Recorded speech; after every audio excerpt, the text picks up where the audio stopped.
Vamos começar justo com isso, então. De fazer essa introdução, você, então, Catiane Pereira, formada desde quando, Catiane? Então, eu sou formada desde 2018, desde então eu venho atuando na área de hipnose, com hipniatria, na emergência, e faço hipnose também na emergência, que é uma coisa que as pessoas, quando se deparam comigo, né, às vezes em crise de ansiedade, eu trato com hipnose. Muitas vezes, quando eu sei o problema do paciente, eu vou lá e trato. E é muito bom, e geralmente eu Interessante, né? trato a dor do paciente com hipnose. Em pronto-socorro, olha que legal, você tem essa possibilidade. Porto Alegre, né, que você Porto mora? Alegre, eu sou de Porto Alegre, eu moro em Porto Alegre agora, né, eu estou em Porto Alegre, mas eu sou mineira, sou de Juiz de Fora. Olha, passeando pelo Brasil, não Pelo só pela África. Brasil. Exatamente. E uma introdução breve minha, eu sou já formado há mais de 10 anos e como especialidades tenho acupuntura, psiquiatria, interesse meu de hipnose já bem, não é de hoje, com um amigo, a gente desde a época, acho que como muitas pessoas começam, né? Aquelas curiosidades de hipnose de palco, que é no colégio, esquecer nome, grudar a mão, fazer amnésias de todo tipo. E aí Sim. isso ficou, né? Naquela época a gente fez, brincava bastante com isso, e a gente pensando até nos usos que não acontecem, né? De, quero ficar muito mais inteligente com a hipnose, fazer tal coisa, isso foi frustrante. Justamente com Ed Arruda, esse que acabou de entrar. E aí, depois desse tempo todo, já formado, tem essa possibilidade, claro, de usar a hipnose com essas funções todas que a gente sabe, né? Como uma ferramenta para aplicar, para debelar situações que afligem a todos nós. Vamos para a segunda parte, Catiane, para você contar para a gente como foi essa regulamentação e essa aprovação da hipnose pelo nosso conselho. Então, pessoal, a hipnose, por muito tempo, ela ficou proibida no Brasil. Vocês não sabiam disso, mas desde a época de Jânio Quadros, ele proibiu a hipnose, que era muito utilizada em palcos, em shows, e justamente para isso, para manipular a mente das pessoas. E aí Jânio Quadros proibiu essa hipnose. E ela só foi aceita novamente no Brasil em 1984, com Collor. Olha só, ele fez alguma coisa. E aí 89, é que você não era nascida, você não lembra. Foi 89 isso. E aí o Collor, ele liberou a hipnose aqui no Brasil. E em 1999, o CFM, né, o Conselho Federal de Medicina, ele reconheceu a hipnose como uma prática médica e reconheceu que nós poderíamos utilizá-la, porque vários estudos comprovavam a eficácia da hipnose. Nos Estados Unidos, esse reconhecimento pela Sociedade de Medicina foi em 1958, foi bem antes. E aí, desde então, de 99, que o Brasil reconheceu, a prática de hipniatria, que é a hipnose clínica, né, praticada pelos médicos, ela foi liberada. E desde então tem se feito muita coisa com a hipnose. Mas, infelizmente, tem poucos que usam. Minha dúvida, Catiane, foi se valeu a pena. Na época de Jânio, ele proibiu essa hipnose de palco, né, espetacularização da hipnose. Poderia, naquela época e até hoje, fazer só de forma profissional. Tentou fazer uma restrição, né, com os medos, e depois liberou-se. E aí? Será que hipnose de palco é boa, que ajuda, é adequada? O que você acha sobre isso? Então, como a hipnose é uma prática onde a gente entra, a gente consegue comunicar com o subconsciente dos pacientes, essa prática eu acredito que, assim, para o palco, se ela não for utilizada de maneira a manipular, fazer o mal, acredito que não tenha problema, tanto que não é proibida, né? Mas eu não indico. Eu indico como forma de tratamento. Entendi. Bom, vamos aproveitar a pergunta da Dei M. Oliveira. Atendo muitos pacientes com transtornos depressivos que sofrem tentativas de autoextermínio no hospital. A hipnose pode ajudar nesses pacientes depressivos? Então, a hipnose ela pode ajudar em muito nesses pacientes depressivos. mas a gente precisa, né, fazer uma anamnese detalhada, não é do dia para a noite que a gente vai tirar a depressão desse paciente. Precisamos conhecer, fazer um rapport, que é uma conexão com o paciente, para aí sim a gente conseguir tratar e ajudar esses pacientes, muitas vezes com a terapia, né, a hipnose, a terapia, a meditação. Então, ajuda sim, Também muito. porque em algumas situações a depressão, estando grave, o paciente ele tem dificuldade, ele fica muito focado, mas a atenção dele está prejudicada e outras características necessárias para você conseguir fazer uma indução, para obter ali Exatamente. um nível satisfatório de hipnose. Então, muitas vezes, se a depressão for muito grande, não dá para operacionalizar a hipnose. Num contexto Exatamente. agudo, Por isso que a gente precisa desse paciente, né, do tratamento, muitas vezes entrar com tratamento medicamentoso, você que é psiquiatra pode dizer, aí estabilizar esse paciente para que ele aceite as nossas sugestões e se concentre, né, porque na hipnose a gente precisa da concentração.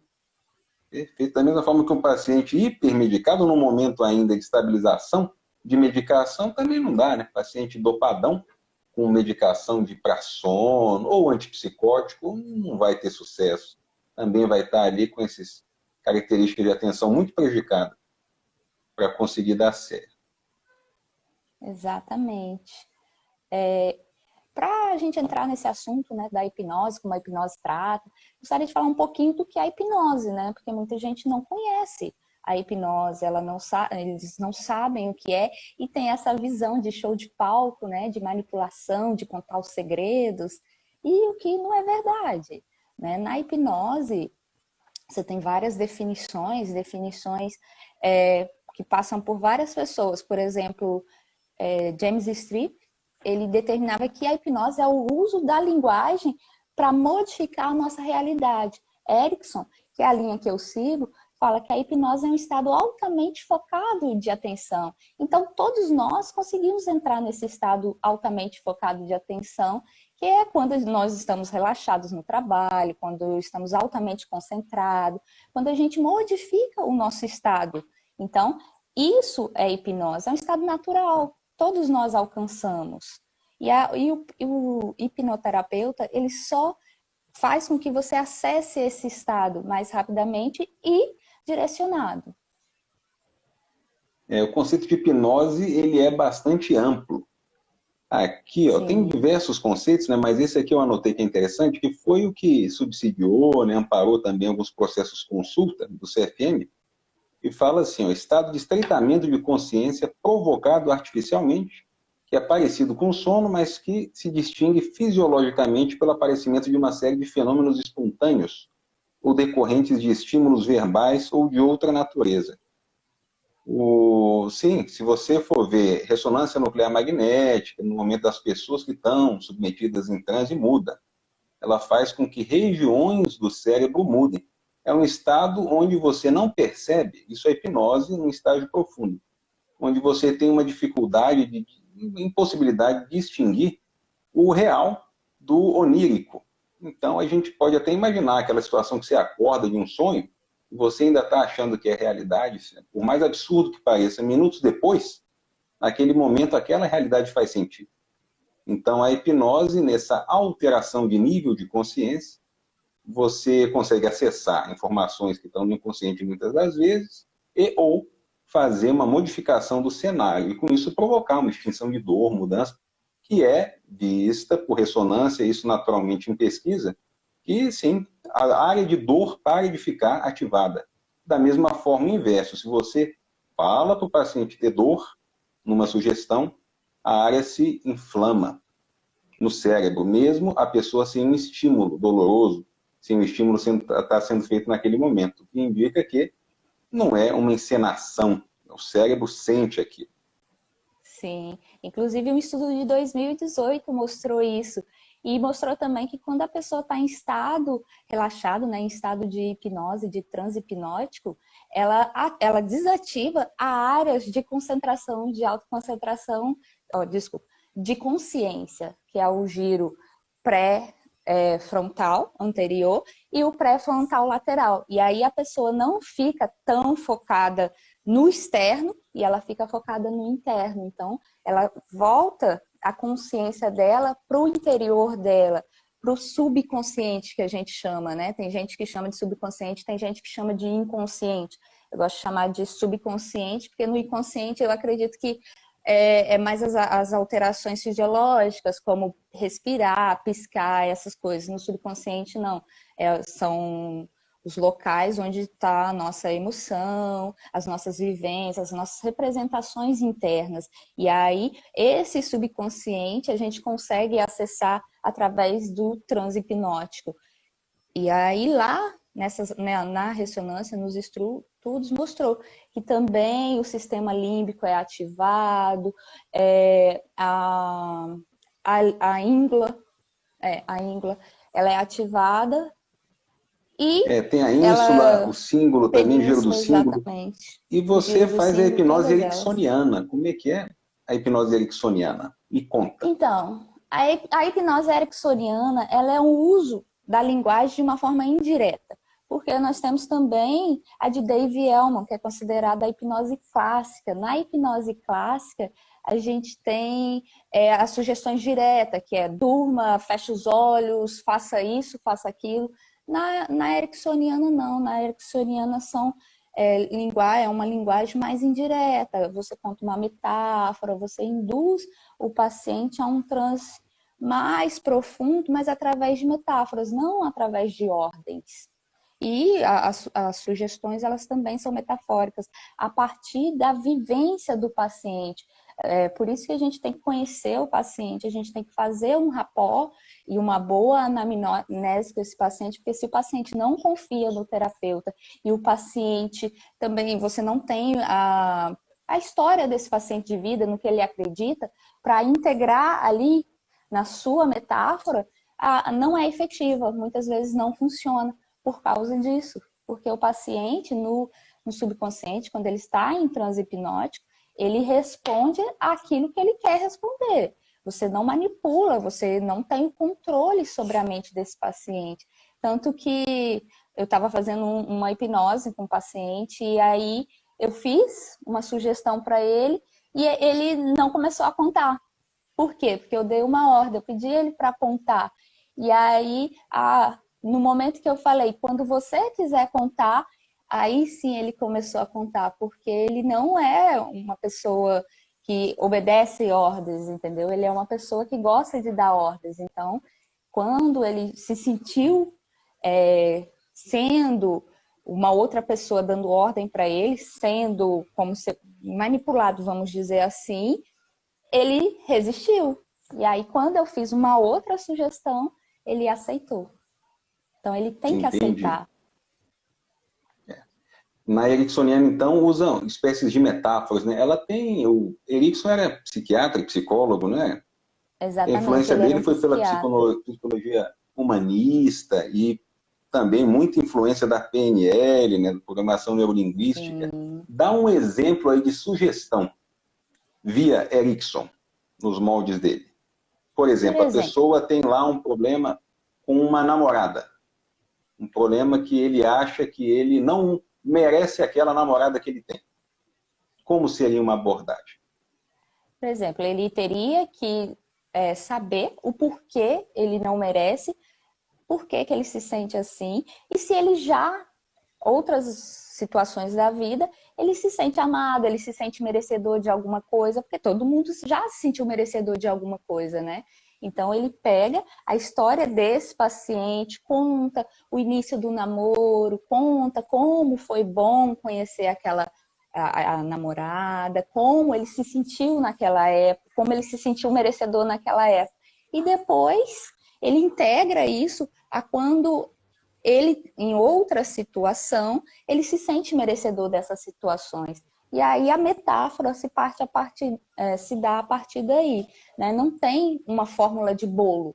Eu não sigo uma fórmula de bolo. Por quê? Porque cada paciente é um paciente. Cada paciente tem as suas vivências, cada paciente tem as suas crenças. Então, a gente precisa fazer as metáforas de acordo com os pacientes, não é assim fixo, né? Não é rígido. Entendi.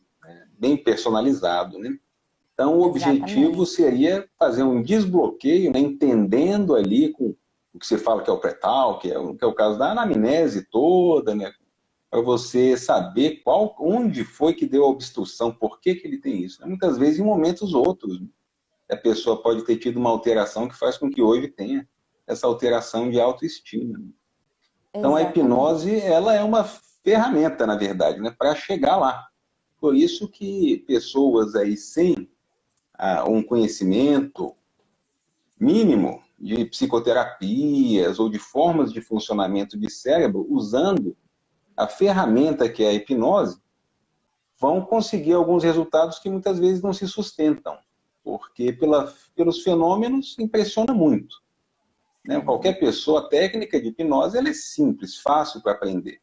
Mas se você puxa, se você inicia na pessoa uma vivência de algo passado e depois ela volta com aquele conteúdo para a memória, vamos colocar para a memória recente, para ficar com aquilo na cabeça naquele momento, você pode desencadear até situações aí que se assemelham a transtorno de estresse pós-traumático, com outras confusões. Daí a necessidade de você não manejar, só achar que hipnose não é nada, hipnose fazer sem quem tem o conhecimento. Né? Isso, eu sempre pensei isso, é muito comum, pessoas que se autodenominam, né, hipnoterapeutas, sendo que a hipnoterapia é até complexo falar isso, considerando que a hipnose é uma ferramenta, você não tem como tratar com a hipnose, você trata com alguma outra técnica que você tenha, vinda da psicologia, qualquer situação, de conhecimento, e a hipnose, então, ela não é bem uma terapia, né? Ela é uma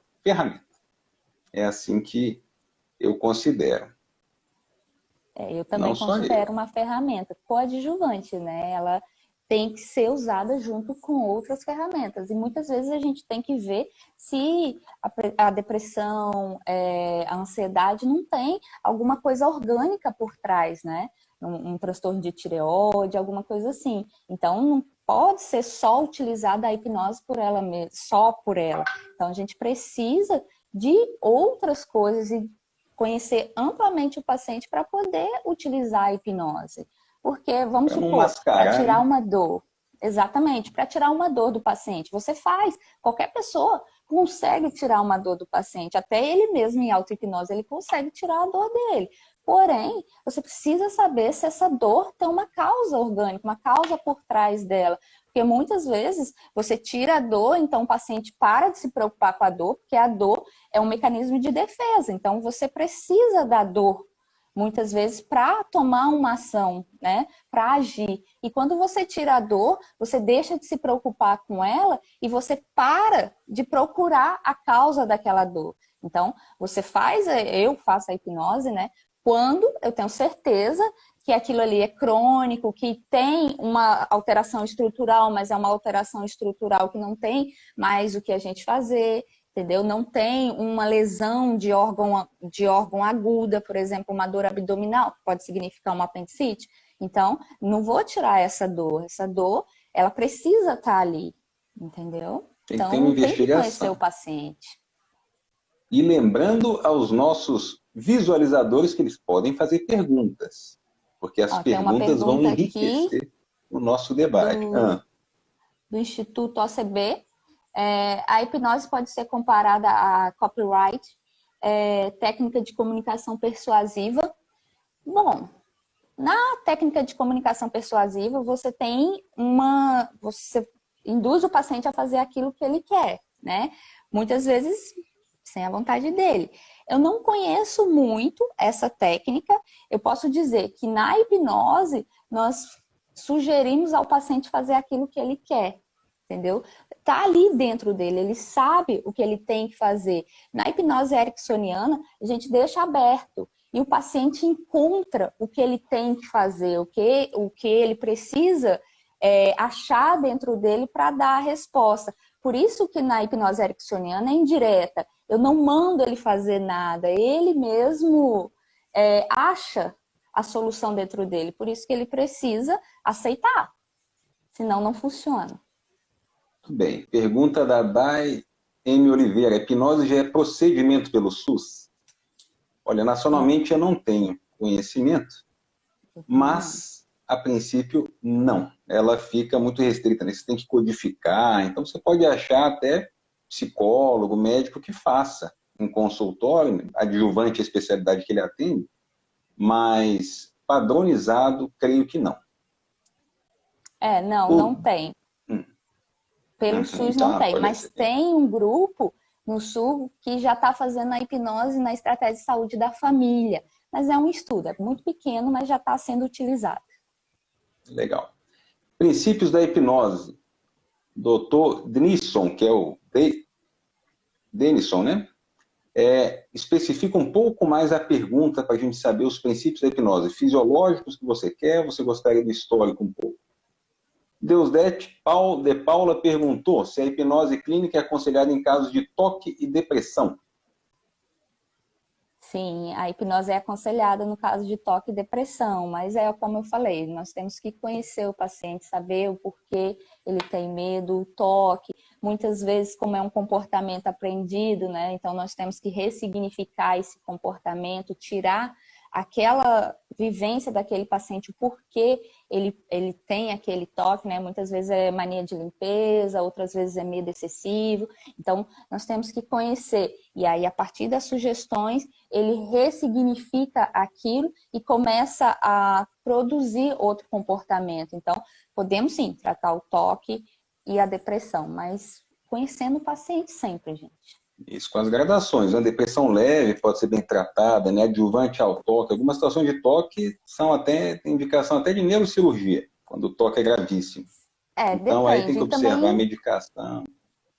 Assim, depende também do paciente, da aceitação do paciente, porque tem estudos que mostram que quanto mais traumas essa pessoa tem, mais fácil ela é de ser hipnotizável. Então, talvez a hipnoterapia sirva muito para esse paciente junto, né, com o tratamento farmacológico.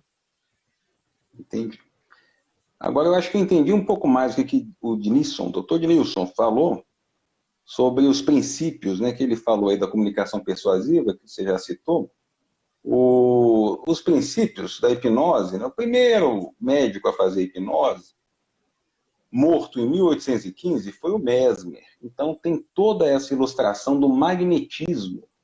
Na época, ele tinha que a hipnose funcionava como magnetismo mesmo, de ter ímãs envolvidos e que a pessoa, então, tinha um magnetismo que produzia como se fosse um magnetismo animal.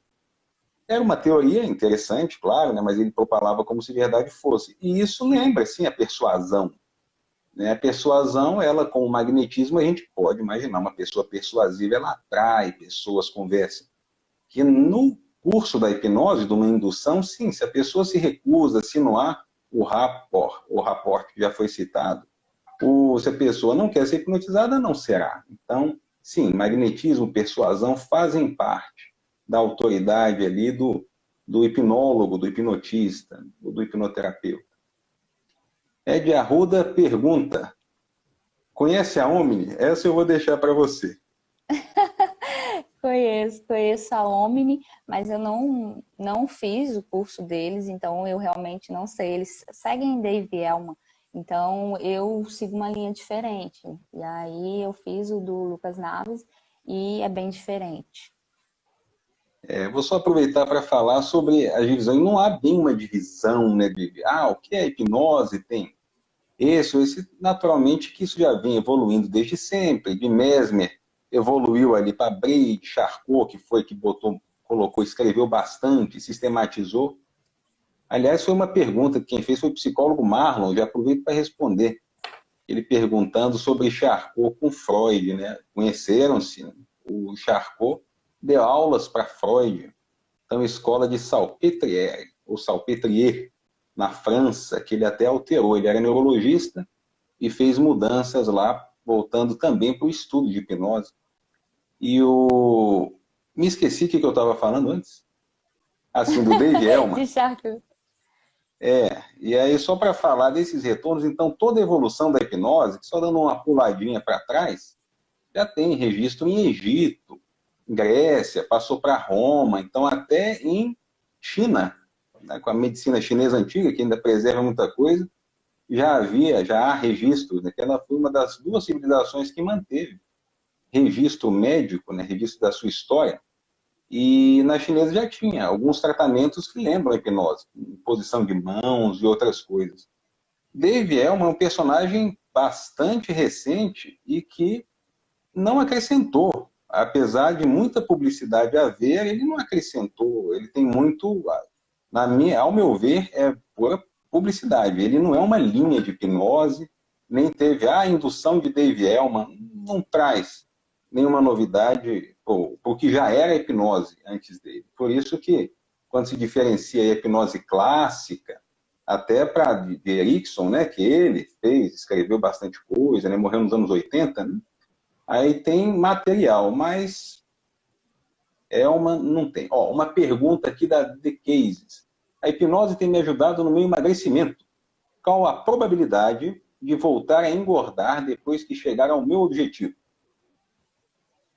Então, a hipnose, ela vai durar dependendo da emoção colocada. Quanto mais emoção a pessoa sentir na hora da indução hipnótica, mais emoção ela sentir na sugestão e ressignificação daquele comportamento, mais duradouro vai ser. Tem sugestões que duram para a vida toda. Tem sugestões que não, vai ser passageira. Mas aí a gente precisa novamente ressignificar e reforçar. Nós precisamos de treinamento. Muitas vezes o paciente ele faz a técnica e sai do consultório com o exercício, né? Para ele fazer em casa. Então tem que ter o reforço, não é uma indução que vai fazer com que ele emagreça. Não, nós temos que sempre reforçar. É como fazer uma prática de atividade física. Cada vez que você fizer, você vai ficar melhor.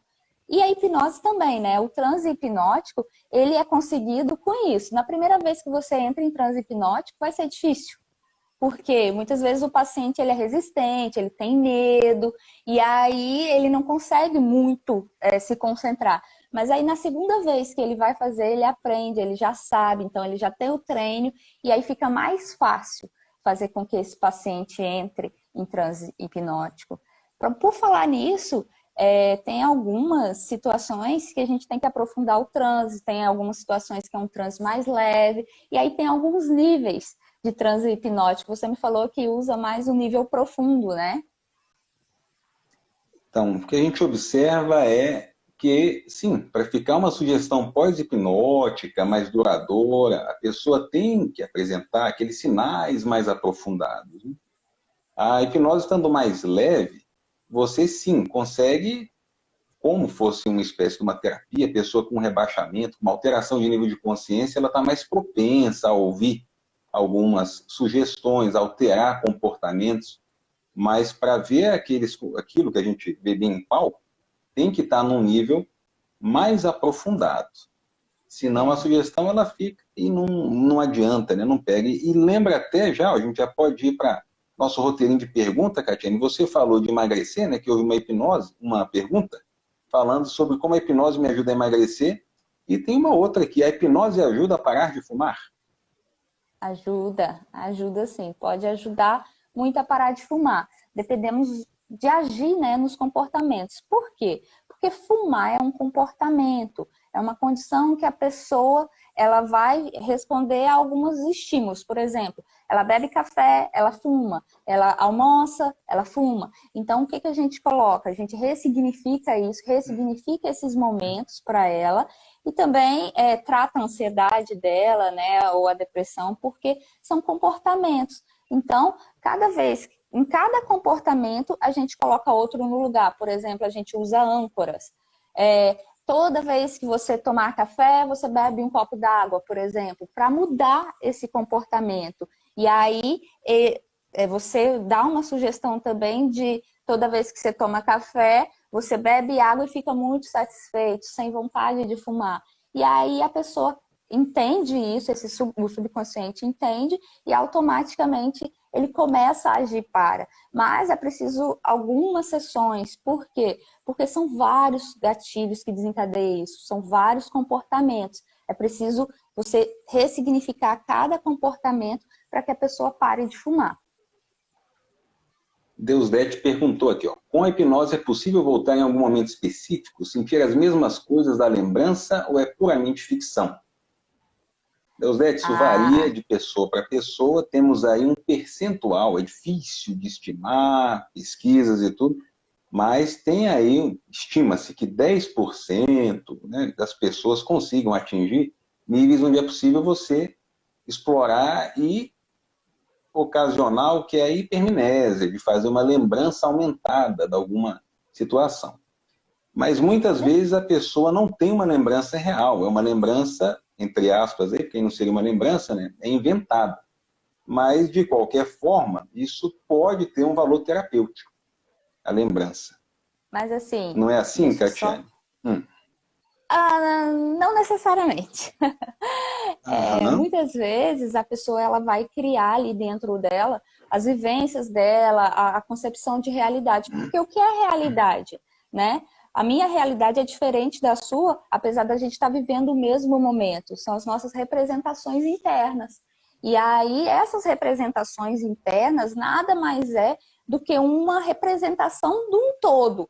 E aí vai depender do que você dá mais importância, vai depender de como você entende aquilo. Então, na PNL, eu também uso PNL, na PNL a gente diz que o mapa não é a realidade, né? O mapa não é o território, é só uma representação. E no mapa a gente coloca aquilo que a gente quer. Então, a hipnose, ela parte de uma percepção, que é aquilo, a representação do paciente, para tornar uma perspectiva. Nessa perspectiva, o paciente consegue pegar mais coisas, focar em outros pontos que antes ele não estava focando daquela realidade dele. Agora, se é real ou se não é real, depende de cada um, entendeu? Então, para mim, a realidade não existe, porque a realidade vai depender do ponto de vista. Entendeu? Então, eu acredito que todo mundo, quando é induzido, ele consegue sim entrar em hipnose, ele consegue ressignificar ali, e assim, vai depender do terapeuta, né? Todo mundo pode ser hipnotizado. Segundo o Erickson, todo mundo pode ser hipnotizado, vai depender do terapeuta. Não, às vezes eu não consigo, mas outro terapeuta consegue, porque é como a gente falou, depende do rapport, da conexão desse paciente com o terapeuta, depende das crenças do paciente, depende dos medos. Muitas vezes o paciente tem medo, ele tem medo de contar os segredos dele. E aí, vai entrar profundamente na minha mente e aí vai descobrir os meus segredos. Eu tenho medo disso. Então já responde a pergunta que foi enviada. Durante a hipnose eu vou revelar meus segredos? Não, você não faz nada que você não queira, porque o paciente, eu falo para o paciente, faça tal coisa, pense em tal coisa, e aí ele vai pensar, ele vai criar. Se eu mandar ele fazer alguma coisa que é contra a crença dele, que é contra os princípios dele, ele não faz, ele automaticamente ele sai do estado de transe. Aí eu já tenho uma visão também que é diferente da sua, para essa daí. Porque uma imagem, uma ilustração muito bem feita da hipnose, se você faz um cenário, a pessoa, certamente, ela não tiraria a roupa na frente de desconhecidos. Mas se você, numa hipnose profunda, a pessoa está numa situação que você ilustra, olha, você está agora no banheiro da sua casa, é hora de tomar banho. Então, ela sim, ela pode fazer coisas que seriam moralmente não aceitáveis, né? Até matar, comer coisa que não gosta. Então, isso é delicado. Então, o segredo, se você fizer ali o caminho muito adequado, é antiético, né? Mas até que ponto você não conseguiria? Também porque o que é um segredo, né? O quanto a pessoa não quer contar aquilo. Exatamente. E o quanto ela não quer fazer, né? Tal coisa. Muitas vezes ela não faz por vergonha, por inibição social, e aí ela não faz, mas em estado hipnótico ela alcança o poder maior dela e aí ela se liberta de certos preconceitos e faz, entendeu? E até que ponto ela não quer fazer? Olha, Catiane, eu tenho medo de não acordar mais, caso eu faça auto-hipnose. E aí, isso pode acontecer? Não, não pode acontecer. Por quê? Porque hipnose não é dormir. Hipnose é só um estado relaxado, altamente focado. Apesar do termo hipnos vir do deus grego do sono, hipnose não tem relação. Inclusive, esse termo foi lá daquela historinha de Blader. E aí ele colocou esse nome. Blader, inclusive, era um médico e cientista da época muito respeitado e que não acreditava em hipnose. Ele não acreditava que acontecia hipnose. E ele começou a estudar para desmistificar e desmentir, né? Falar que era mentira o que acontecia na época, que era a hipnose, que era o mesmerismo, né? Que era o tratamento através dos fluidos. E aí ele começou a estudar isso e achava que porque as pessoas estavam de olhos fechados, elas estavam mais relaxadas, elas estavam dormindo. Mas a partir do momento que ele, depois que acabava a terapia, né, a sessão, ele perguntava para as pessoas o que tinha se passado, elas lembravam, elas conseguiam responder, ele percebeu que isso não era sono.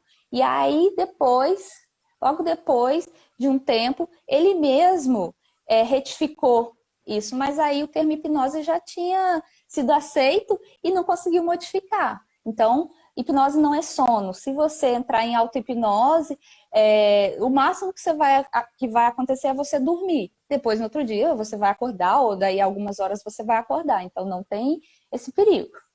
Mesma coisa se o terapeuta morrer no meio da indução, lá a paciente está em transe, o terapeuta morreu, o paciente vai ficar para sempre? Não. Assim que acabar as sugestões do terapeuta, o paciente vai falar, olha, o que está acontecendo? Não está vindo mais a voz. E aí ele sai do transe. Muito bem. Essa daqui foi uma amiga que perguntou, a Dalgísia, por que não funciona com todo mundo a hipnose? E aí, e realmente, essa eu concordo. Provavelmente você vai falar assim, que eu já percebi do Erickson, toda pessoa é hipnotizável em algum grau, né? É uma visão. A minha é um pouco mais resistente. Realmente não funciona com todo mundo. Tem pessoas que você pode insistir. Pode ser como a Catiane já falou. Uma falta de entrosamento com o terapeuta pode. Se a pessoa não confiar em você, não quiser, não adianta. Então, muito importante fazer toda essa conversa para ele entender que os dois estão do mesmo lado, com o mesmo objetivo. Mas, ainda assim, há pessoas que simplesmente são mais resistentes, né, à situação de hipnose, porque é do cérebro. Tem pessoas que tomam medicação, por exemplo, um diazepam, um clonazepam, medicação que é sedativa, calmante, ansiolítica, para dormir, a pessoa tem o que é dito como reação paradoxal, ela agita. Então, não vai ter uma explicação muito boa para falar por que não funciona. Mas, não dá. Tem gente que... Aí você sempre pode falar, mas daqui, se fosse com outro terapeuta em outro momento, olha, pode até ser. Né? Mas para uma pessoa que às vezes paga caro para uma hipnose, né? Às vezes ela vai com expectativa muito grande, eu quero ir em tal ano da minha vida, quero ver minha infância, quero resolver meu problema com a briga com meu pai. Essa expectativa é complexa, ela tanto pode ajudar quanto prejudicar. Porque nem sempre você vai resolver, porque tem pessoas que têm algo que não dá para saber, como uma reação paradoxal à medicação, que elas não entram no transe aprofundado. Ficariam só numa situação muito superficial, que não é suficiente para desenvolver uma série de sugestões. Olha essa daqui, Catiane, ó. A hipnose pode ajudar crianças a irem melhor na escola? Então, deixa eu só responder essa pergunta aí da questão de Sim. todo mundo é hipnotizável ou não.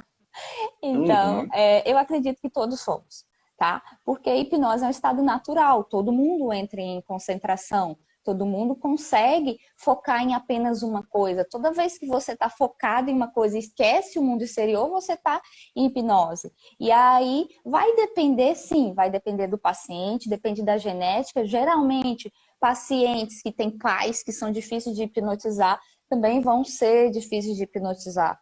depende da crença, depende da religião, depende dos medos desse paciente. Então, é necessário conhecer muito bem o paciente. Não é na primeira sessão que você vai fazer uma regressão com esse paciente para ele ressignificar o passado com o pai. E às vezes, muitas vezes, ele não quer.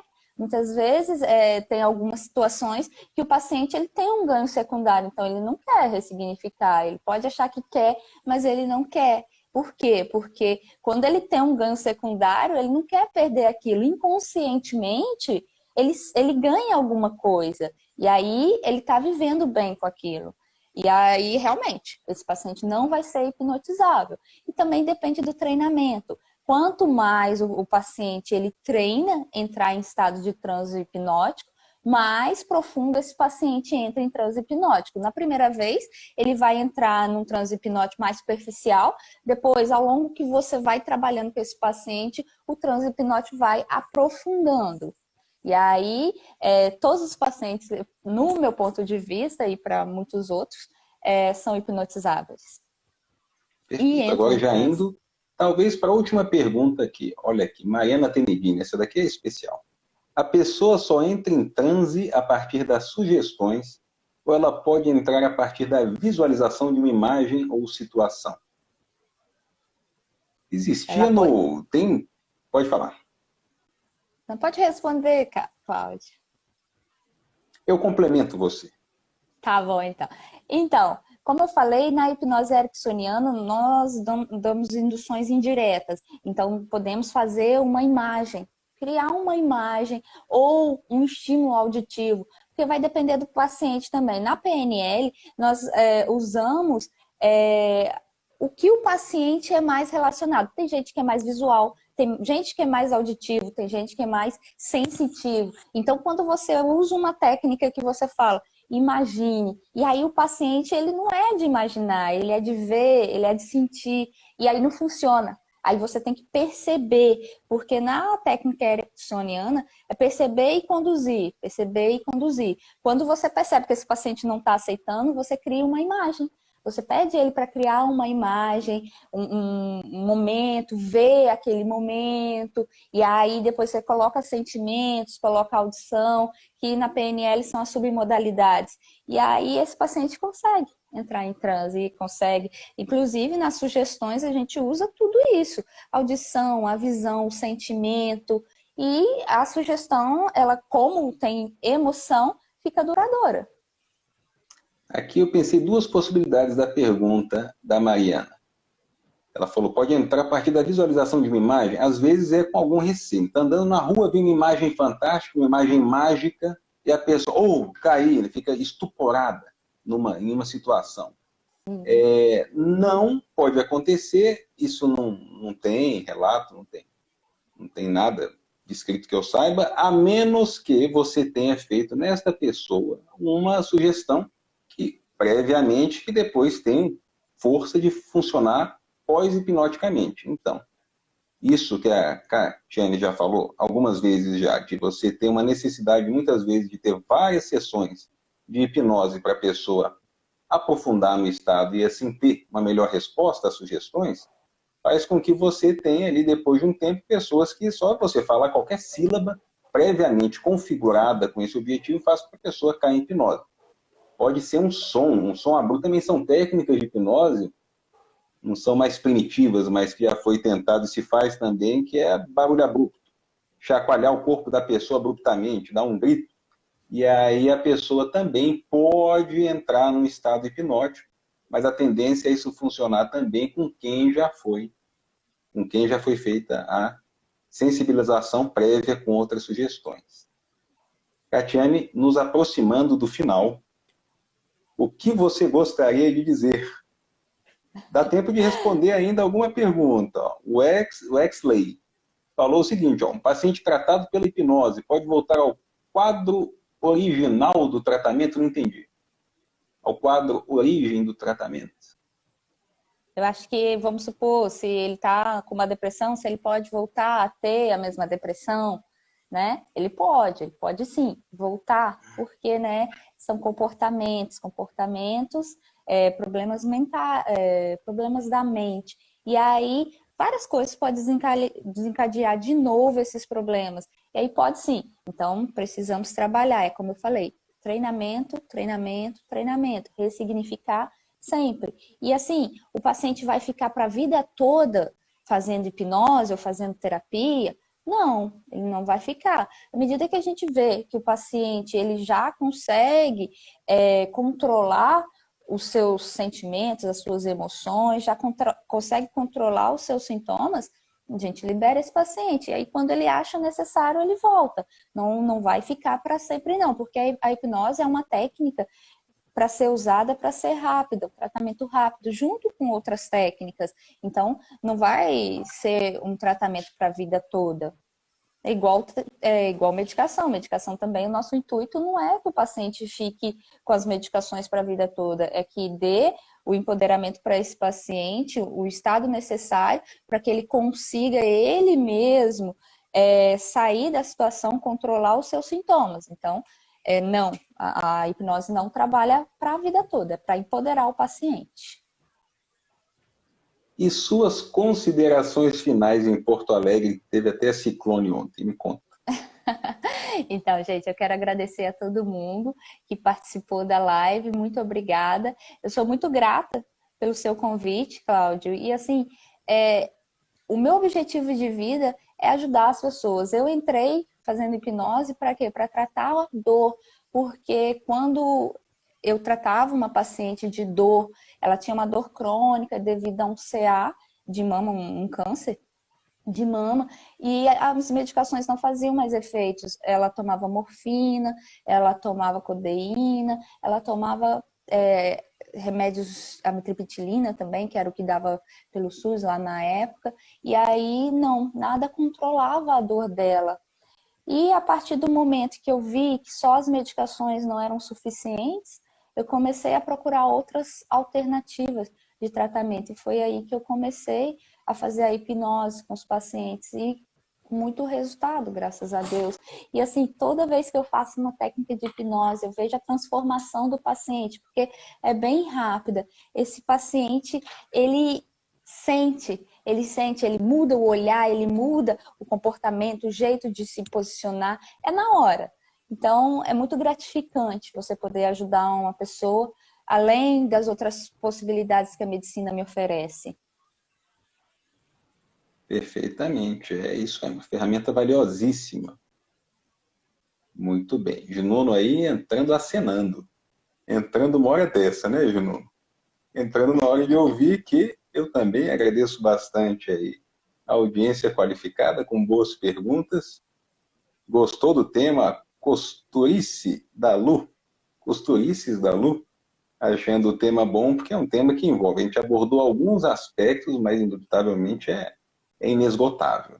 Hipnose. Exatamente. Então, obrigado a todos vocês. Pode ser usada para tudo. A hipnose pode ser usada para tudo. Tudo que você puder imaginar e que a mente aceitar, e o paciente também, nós podemos ajudar. Podemos ajudar, inclusive, com o ensinamento da própria pessoa, fazendo exercício de contemplação, são parecidos com meditação, que são muito similares ali na indução com a própria auto-hipnose. Então, sim, a gente pode se melhorar como pessoa, né? Desenvolvendo aí características de paciência, tolerância, amabilidade, isso tudo pode ser conveniente para uma vida toda. Então, é um processo. Você fazer até umas sessões periódicas, como uma terapia, para desenvolver outras características positivas na vida. E com essas belíssimas palavras, eu me despeço dessa audiência excelente. Obrigado, Catiane, pela live. Eu que agradeço. E é isso aí. Continue tchau, bem. Gente. Também. Tchau. Paz.